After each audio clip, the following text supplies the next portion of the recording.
Hola, la siguiente historia es uno de los pocos de este cruce, es probable que comience a subir fics de otros anime o cruces poco comunes. Disfruten, no me pertenece nada. Nombre del autor y link de la historia en la descripción. Descargo de responsabilidad, no soy el autor de esta historia, y dejaré el link de la historia original en la descripción. Disfruten el fic y tengan un buen día. Capítulo 11.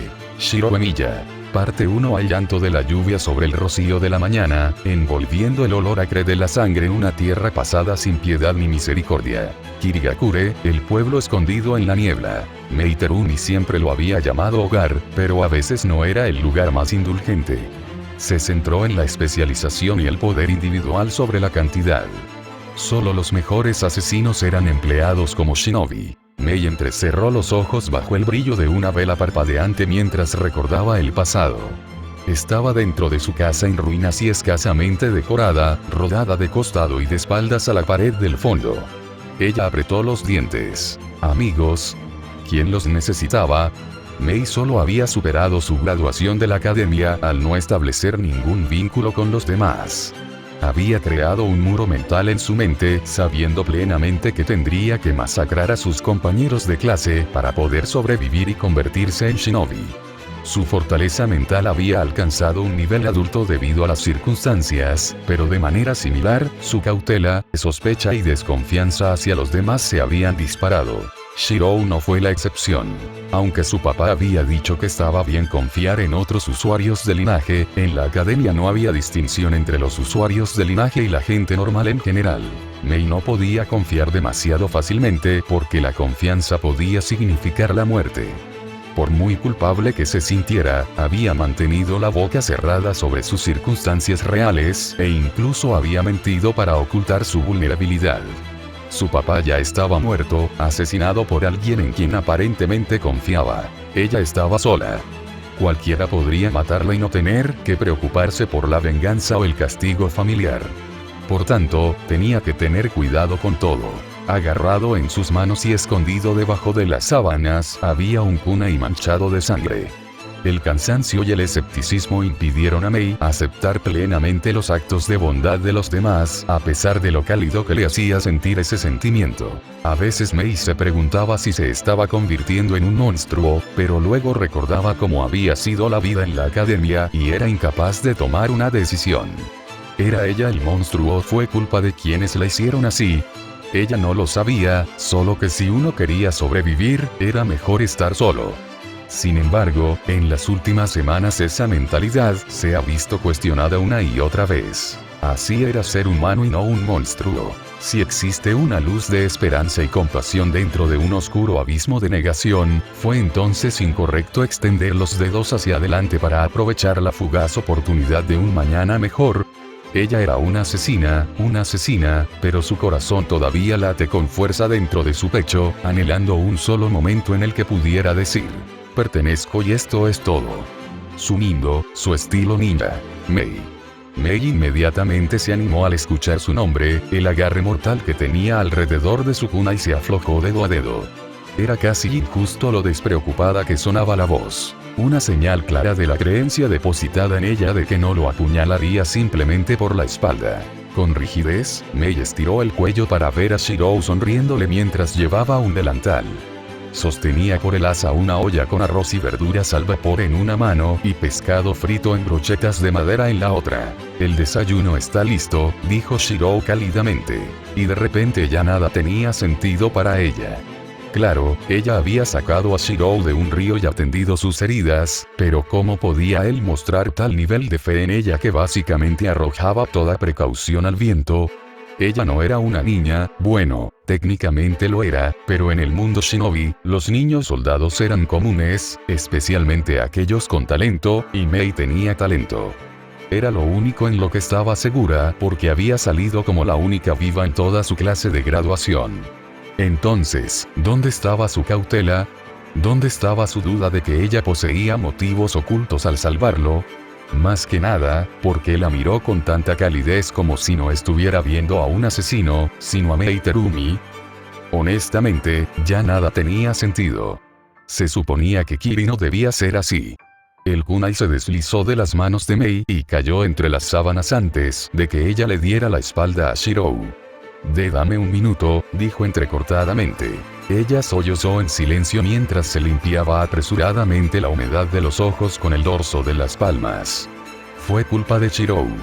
Era realmente el único que alguna vez se había preocupado por Mei incondicionalmente era su padre, y tanto Shirou como su padre parecían tener la misma sonrisa tonta en sus rostros que decía que estaba bien confiar en los demás. Aunque fuera pequeño, una parte de su endurecido caparazón mental estaba empezando a resquebrajarse. Lento pero seguro, la guardia de Mei se estaba desvaneciendo con el tiempo. ¿Estás bien, Mei? Cállate, fue la rápida respuesta. Mei odiaba que su voz sonara tan débil, pero no pudo evitarlo. Kiri entrenó a Shinobi para todo tipo de tortura mental, pero nada parecido a la bondad genuina. Con los labios temblorosos, contuvo el aliento y enderezó el tono. Dije que me des un minuto. Shirou dejó de llamar, para alivio de Mei. Un minuto más tarde, después de que Mei logró tragar el nudo en su garganta, finalmente se levantó de la cama y se sentó frente a Shirou junto a la mesa hecha de cartón en la esquina de la habitación. De la comida cocida salía vapor, pero ni una sola porción había sido tocada. Shirou se sentó con los brazos cruzados mientras miraba a Mei inquietarse de su mirada. Entonces, comenzó Shirou. ¿Tienes algo que quieras decir? No, dijo Mei rotundamente. Luego se inclinó hacia adelante con las piernas cruzadas y se llenó la cara con un plato de comida hecho de madera tallada para no tener que hablar. Shirou no presionó a Mei para que respondiera. Por supuesto, él no la presionó. Los ojos de Mei lo miraron con un destello de emoción, pero pronto se perdió en el tintineo de los palillos y la masticación audible. ¿De dónde sacó Shirou el arroz? Mei recordó que solo habían podido conseguir verduras en el mercado. Las bolsas de arroz eran demasiado voluminosas y ocupaban demasiado espacio en comparación con todo lo demás. Además, el sabor era superior a cualquier cosa que hubiera comido antes. Podría ser simplemente porque nunca había comido una comida completa en años, pero de todos modos, comió más de lo normal porque no estaba sola. El solo hecho de tener a alguien con ella con quien podía hablar y que no parecía tener ninguna intención de lastimarla aumentaba su estado de ánimo. Mei tragó y dejó su plato. Había granos de arroz pegados a su labio superior y el aceite del pescado manchó partes de sus mejillas, pero no se dio cuenta en comparación con la comprensión de que había vaciado toda la mesa. En las manos de Shirou había un par de palillos, sin usar, congelados en el aire. En lugar de reprenderla como Mei esperaba, Shirou tranquilamente dejó sus palillos y le sonrió. Yo ya comí. Mentiroso. Mei no era tonta. Si Shirou ya había comido, ¿por qué recogió sus palillos en primer lugar? Fue entonces cuando se dio cuenta de lo delgada que estaba en comparación con Shirou. Si ella se dio cuenta, entonces Shirou también debe haberlo notado. ¿Qué es esa mirada? Shirou negó con la cabeza y se levantó. Te dije que ya comí, así que no te preocupes por eso. Entonces, ¿de quién estaba escuchando Mei el gruñido del estómago? De todos modos, Shirou cerró la boca e insistió obstinadamente en que estaba lleno. Gracias, dijo Mei con no poca gratitud. Lamiendo su plato, Mei juntó las manos y dio las gracias por la comida antes de levantarse y ver lo que estaba haciendo Shirou.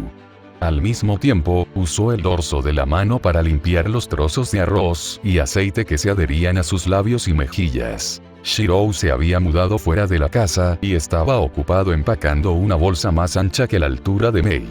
Dentro había una olla enorme y varios utensilios de cocina que Shirou levantó con ambas manos. La curiosidad de Mei se apoderó de ella y pronto se acercó, con las manos entrelazadas detrás de la espalda, mientras se inclinaba hacia adelante para inspeccionar más de cerca lo que Shirou estaba haciendo. ¿Qué haces? Mei preguntó abiertamente. Shirou ajustó la bolsa sobre sus hombros antes de mirar en dirección a Mei. Preparándonos para más tarde, dijo. Voy a volver a esa zona del mercado. La expresión de Mei se congeló, sus labios temblaron antes de estallar en su incredulidad. Eso es una locura. Ella gritó presa del pánico. Desde el último incidente, los shinobi han estado patrullando dentro de la ciudad buscando a los involucrados. Shirou se encogió de hombros. Por eso no voy directamente al centro de mercado. Aún te verán, dijo Mei furiosa. Sus shinobi. Son asesinos entrenados. Como yo, no se dijo. No lo harán. Shirou no parpadeó. Mei no podía entender de dónde sacaba Shirou su confianza. Ella no quería. Solo alentaría su estupidez. En un solo movimiento, se paró frente a Shirou con los brazos extendidos para detener sus pasos. No irás. No te dejaré ir solo para morir. ¿Qué estás tratando de hacer? Mei se mordió los labios y esperó con gran expectación una respuesta. Interiormente, estaba decidida a incapacitar a Shirou si decía algo estúpido por su propia seguridad. Voy a ayudar a la gente, fue la respuesta que dio Shirou. Voy a darles esperanza. Este tipo de vida oprimida no debería permitirse, especialmente entre los niños. Mei negó con la cabeza. No es así de fácil. No. Nunca lo fue. Somos nosotros o ellos aquí en Kiri.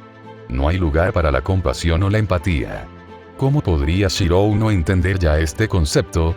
Había visto la crueldad de Kiri Shinobi. Eran psicópatas y asesinos, la mayoría de los cuales no mostraban ningún remordimiento por matar a todos los miembros de su clase de graduación. La supervivencia lo era todo y nada más debería importar. Los débiles fueron eliminados y asesinados. Esta era la forma de vida. ¿Por qué no puedes simplemente entrar en razón? Mei llevó los brazos a los costados. Estaba temblando por lo fuerte que apretaba los puños. ¿Qué tuvo que hacer ella para hacerle entender? No hay nada que ganar en Kiri por ayudar a otros que solo te apuñalarían por la espalda si se les diera un incentivo lo suficientemente grande.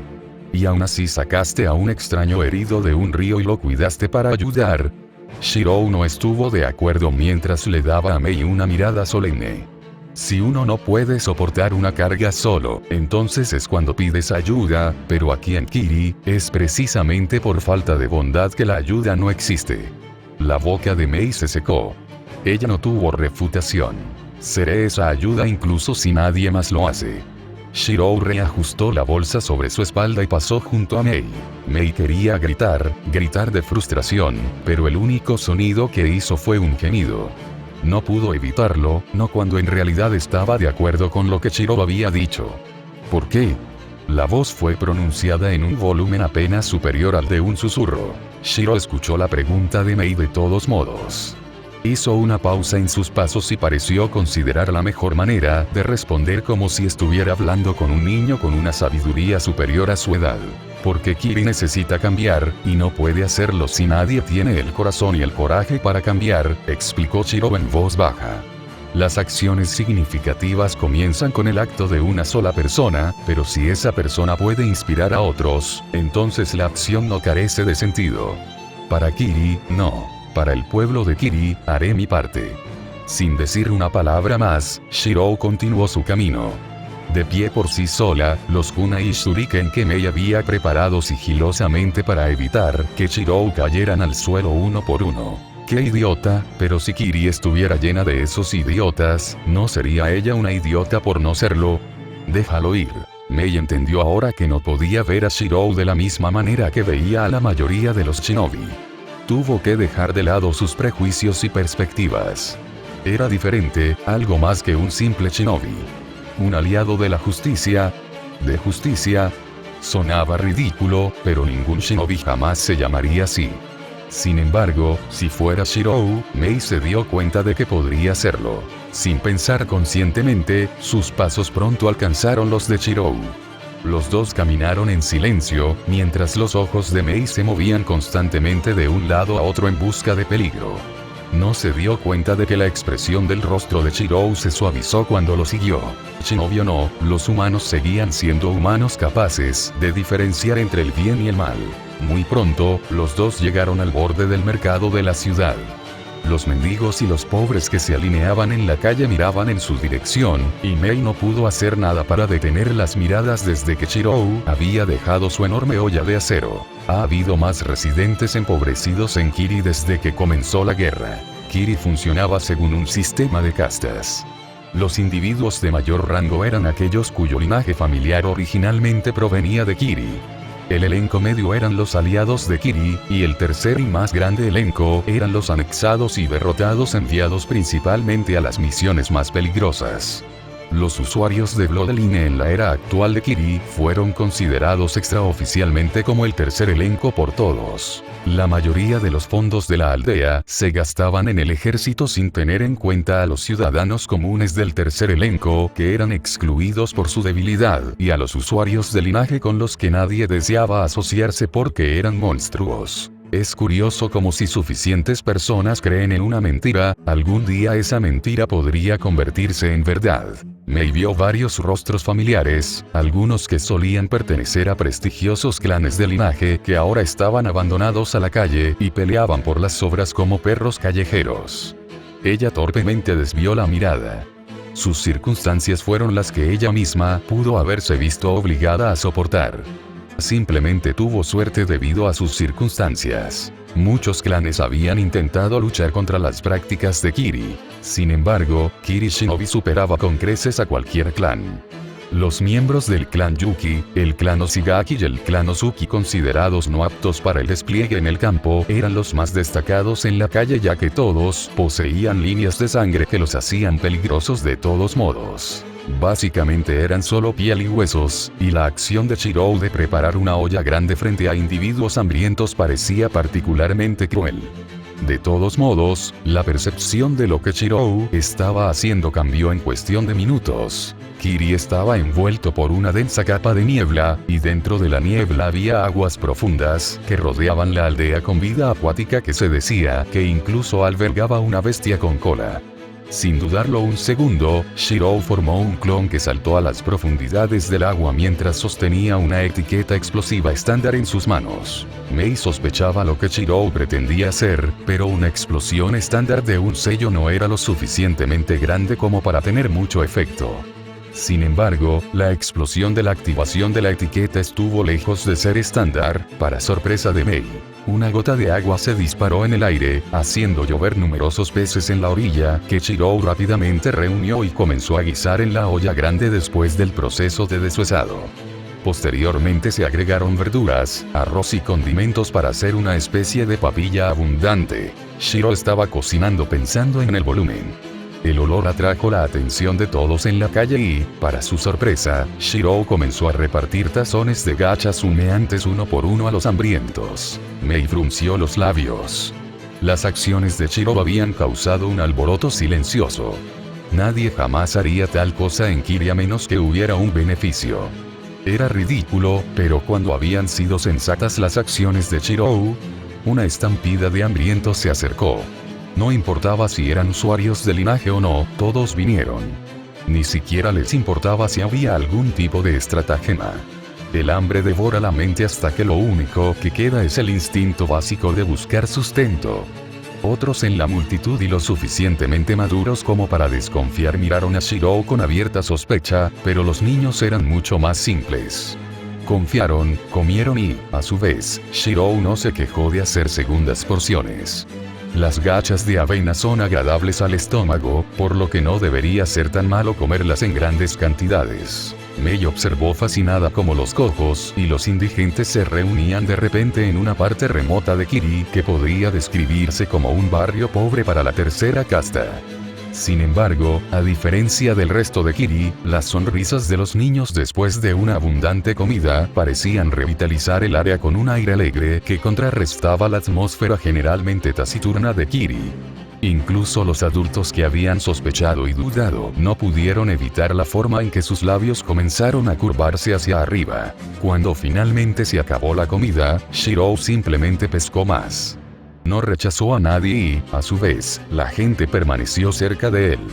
Claro, podría haber sido simplemente por beneficio personal ya que había un suministro de alimentos disponible, pero Mei, actuando como un tercero, pudo verlo. Más que solo comida, la gente de la zona se sentía atraída por la sonrisa tranquila en el rostro de Shirou mientras repartía incansablemente plato tras plato. Su presencia misma exudaba una disposición que nadie en Kiri aparte de él parecía poseer. Sus acciones fueron genuinas. No había condiciones. Solo ayudó que algunas de las personas que habían hecho fila para recibir comida fueran los mismos usuarios de línea de sangre y personas de la ejecución anterior del mercado. Todos ellos miraban a Shirou con diferentes niveles de emoción y pensamientos. La propia Mei no fue diferente.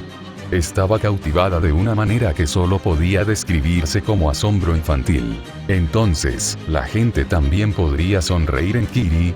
El pensamiento apareció en la mente de Mei y sacudió su mundo. Eso fue hasta que toda la situación se arruinó. ¿Qué hace ese monstruo aquí? Alguien gritó mientras señalaba a un miembro prepúber del clan Yuki cuyos rasgos suaves y serenos lo hacían fácilmente identificable. El niño se puso rígido en reacción mientras sostenía el plato de comida en sus manos. Pronto se encogió sobre sí mismo y tembló. Era hermoso incluso vestido con harapos hasta el punto de que podía confundirse con una mujer, y lo llamaban monstruo. Al instante, la alegre atmósfera se vio empapada de tensión. Los usuarios del linaje entre la multitud que esperaba comida se indignaron mientras que la señora que hizo el comentario de repente se dio cuenta de que ella era el foco de muchas miradas asesinas. Este era Kiri. La mayoría de los habitantes ni siquiera se inmutarían ante un asesinato. Un usuario de línea de sangre entrenado dio un paso adelante con un kunai en la mano. En respuesta, la mujer que había hablado principalmente por celos por la elegante apariencia del miembro del clan Yuki, retrocedió hacia la seguridad de los usuarios que no eran de linaje. Mei frunció los labios, sin saber qué hacer, pero una risa suave rompió el aire pesado. ¿Puedes ayudarme a hacer algo?, preguntó Shirou mientras se agachaba frente al chico llamado monstruo. Todos observaban la interacción lacónicamente, pero la sonrisa encantadora en el rostro de Shirou hizo que el chico se relajara. Está bien. El chico asintió. ¿Puedes prepararme un poco de hielo?, Shirou preguntó lentamente. Al escuchar la pregunta de Shirou, el niño se puso rígido por un momento mientras miraba con cansancio a las personas que lo rodeaban. Sin embargo, cuando su mirada volvió a la expresión seria de Shirou, el chico aún así estuvo de acuerdo. Extendiendo una pequeña mano, se formó un fragmento de hielo que Shirou tomó tentativamente y comenzó a moler en una pila de finas virutas depositadas en un recipiente. Luego sacó una especie de jarabe de chocolate de un rollo de sellado y lo vertió sobre el hielo. Aquí, le dijo Shirou al niño mientras le daba el tazón de hielo raspado con sabor a chocolate. Ahora tenemos postre para la comida. ¿Puedo pedirte también que me ayudes a preparar más? ¿Qué? Los miembros mayores del clan Yuki escondidos entre la multitud, así como los otros usuarios de la línea de sangre, quedaron atónitos. El chico del clan Yuki asintió y pronto hizo lo que Shirou le pidió. Se repartían cuencos de hielo raspado para comer, y cuando dichos cuencos terminaron en manos de usuarios que no eran de línea sanguínea, parecieron estupefactos. Los platos que quedaron también se resolvieron de forma poco ortodoxa. Eres del clan Ozuki, ¿verdad? Shirou había llamado a una chica delgada que disfrutaba de un tazón de hielo raspado con sabor a chocolate. ¿Puedes convertirte en agua y ayudar con los platos?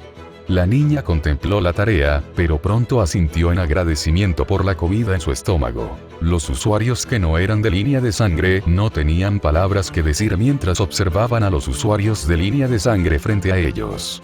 ¿No se suponía que los usuarios de linaje eran máquinas de matar? ¿Qué demonios está pasando?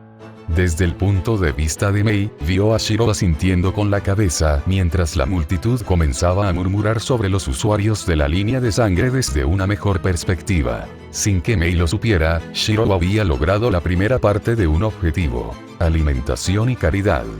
Eso era lo que Shirou estaba haciendo hoy. Quería que Kiri cambiara no porque se preocupara por Kiri, sino porque no podía soportar la forma en que trataba a su gente. Necesitaban un héroe, alguien que pudiera ayudarlos en los momentos más oscuros. No importaba la nacionalidad de alguien.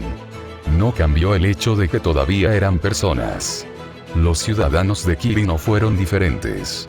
Por lo tanto, Shirou había comenzado un plan. Si quería cambiar a Kiri a largo plazo, no podría hacerlo solo. Sutilmente no era el método para ganarse la mayor confianza de las masas, razón por la cual actuaba tan abiertamente. Necesitaba que la gente viera y experimentara algo por lo que valía la pena luchar. Sin embargo, ¿a qué precio? ¿Qué estás intentando hacer? Mei preguntó nerviosamente cuando todos terminaron de comer. En lugar de irse, todos se quedaron atrás para disfrutar del calor del aire. Muchos eran usuarios de linaje, mientras que unos pocos eran ciudadanos estándar. Esto no fue moralmente malo por decirlo así, pero en realidad fue bastante malo desde el punto de vista situacional. Patrullar Kiri Shinobi definitivamente notaría una multitud reunida, más aún si fueran principalmente usuarios de linaje. La inquietud de Mei era identificable porque estaba a punto de creer que Shirou podría considerar luchar contra Kiri por su cuenta. Sin embargo, atacar a toda una aldea de Shinobi fue un suicidio. Incluso Shirou debería saber esto, que probablemente fue la razón por la que miró solemnemente a Mei. ¿Puedes confiar en mí?, preguntó Shirou tentativamente. Mei se resistió a la pregunta. Ella simplemente había estado luchando por el tema más temprano en la mañana. ¿Cómo podía preguntarle esto ahora? De todos modos, ella no habló desde su cerebro, sino desde su corazón. Confiaré en ti, dijo por primera vez en su vida. Eso fue todo lo que me necesitaba decir antes de que Shirou asintiera con la cabeza y comenzara a actuar de manera extraña ante sus ojos. ¿Estaba dibujando símbolos y círculos? Por un momento Mei pensó que estaba haciendo algún tipo de Fuinjutsu, pero no se parecía en nada al arte del Uzumaki. Movió objetos al azar y los colocó en áreas específicas que no tenían sentido para Mei, pero la sorprendió cuando cobraron vida y parecieron funcionar como un mecanismo para un sistema más grande. Lo que Mei no podía entender era que Shirou ya no actuaba en calidad de shinobi civil, sino como algo más. ¿Qué estás haciendo?, ella preguntó confundida. Haciendo preparativos, fue la única respuesta que dio Shirou mientras canalizaba las runas que había hecho con un tipo diferente de energía al chakra. Había otra forma de energía que ningún shinobi o residente de las naciones elementales había manipulado jamás, pero a la que Shirou tenía acceso. Magia. Zarcillos de relámpagos surgieron del sello mágico que Shirou había terminado de grabar en el suelo mientras, al mismo tiempo, un grupo de shinobi patrullando apareció en la distancia. Estaba usando una versión bastarda de un campo delimitado particular porque era de tercera categoría, pero no importaba. Para empezar, no era un shinobi ni un civil común y corriente. Él era un mago, un miembro del mundo iluminado por la luna, único en su clase. La parte 2 sale mañana. El tiempo de tránsito y las compras en el mercado tomaron más tiempo de lo esperado con las nuevas políticas de distanciamiento social. Patreon.com/Parcasius